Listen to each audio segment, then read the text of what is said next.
का धर्म है।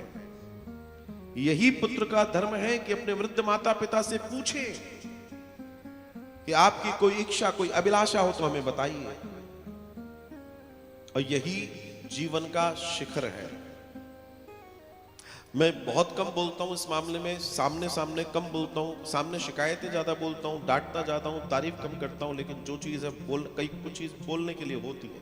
अगर विचार किया जाए तो आज ये कथा भी एक पुत्र का अपनी मां के प्रति यही दर्शन है। ये साहब इतने बहाने हैं बच्चों के पास, इतने बहाने हैं बच्चों के पास कि वो अपनी जिंदगी को लैविश करना चाहते हैं, अपने बूढ़े माँ बाप आदि इत्यादि या अपनी रिचुअल्स को निभाना नहीं चाहते। ये बहुत बड़ी बात है। इस कलयुग में अगर ये घटनाएं देखने को मिलती हैं तो ध्यान रखिएगा, अभी सतयुग है, अभी द्वापर है, अभी त्रेता है। नहीं तो वो तो अपनी जिंदगी जी रहे हैं, उन्हें मतलब नहीं है आपसे। और अगर ये घटनाएं हैं तो फिर ध्यान रखना कि ईश्वर है। ये भी कुछ ऐसी ही घटना है।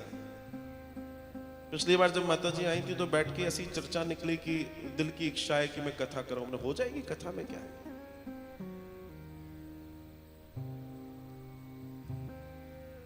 दीपक बाबू मुस्कुरा के बोलते हैं हाँ जिगरी हो जाए, बस हो गई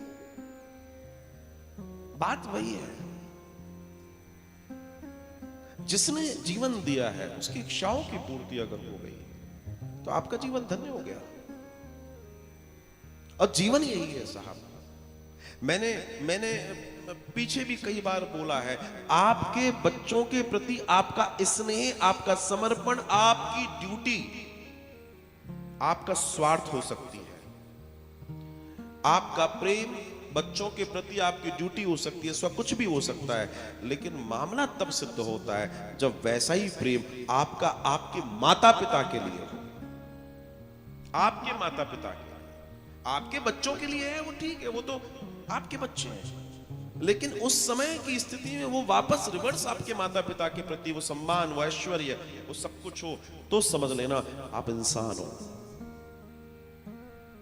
बहुत गहरी बात है ये। आज बच्चों को यही सिखाना है। और ये अगर नहीं सिखा पाए तो फिर क्षमा कीजिए, फिर कुछ नहीं बचता, कुछ नहीं बचता।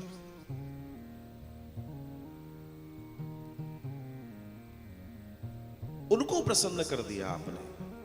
देखिए हमने नहीं देखे, हमने लोगों ने बताया ये भगवान है, ये सबसे अपनी अपनी अनुभूति थी। जिसको अनुभूत हुआ, जिसको दर्शन हुआ, उसने भगवान का आकार दे दिया। ऐसे भगवान वेदों ने बताया, पुराणों ने बताया, उपनिषदों ने बताया, सब ने बताया, संतों ने बताया, सदगुरुओं ने बताया। जिसने हमें जन्म दिया वो भगवान।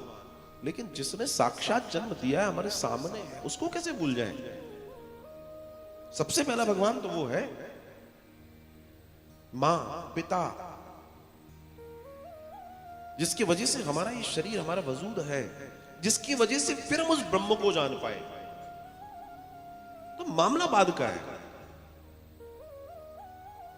लेकिन सबसे पहले आपके माता और पिता हैं। उससे बड़ा कोई भगवान नहीं है। चाहे आपका वजूद उनके वजह से है, नहीं जुटला सकते आप। और जो व्यक्ति इस सत्य के साथ चलता है, ईश्वर उसका पल पल पग पग पे साथ देता है। आप सच जानिए, कर्म का फल सबको मिलता है, सबको। और मैं यही निवेदन करता हूं कि देखिए भगवान कह रहे हैं अपने माता पिता से कि बताओ कोई आपकी इच्छा हो तो हम पूरी करें।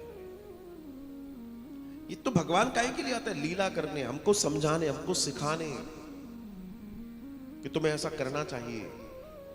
और वहीं कुरुक्षेत्र में जब वो यज्ञ होता है तो भगवान क्या कर रहे हैं? झूठी पतले उठा रहे हैं, झूठी पतले उठा रहे हैं। क्या बता रहे हैं? कि सेवा ढूंढना हो तो सबसे छोटी सेवा से शुरुआत करना। सबसे अगर तुम वास्तव में सेवादार हो ना तो तुम सबसे छोटी सेवा ढूंढोगे, जो कोई नहीं करना चाहेगा, तुम वो ढूंढोगे। ध्यान दीजिएगा इस बात पर, तुम फिर वो ढूंढोगे।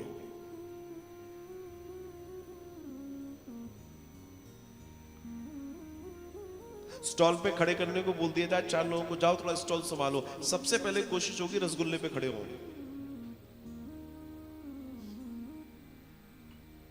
पानी बांटने में कोई नहीं खड़ा होगा। रिच सेवा है। बस यही भगवान ने कहा कि भैया पत्तल, झूठी पत्तलें उठाएंगे ठाकुर जी।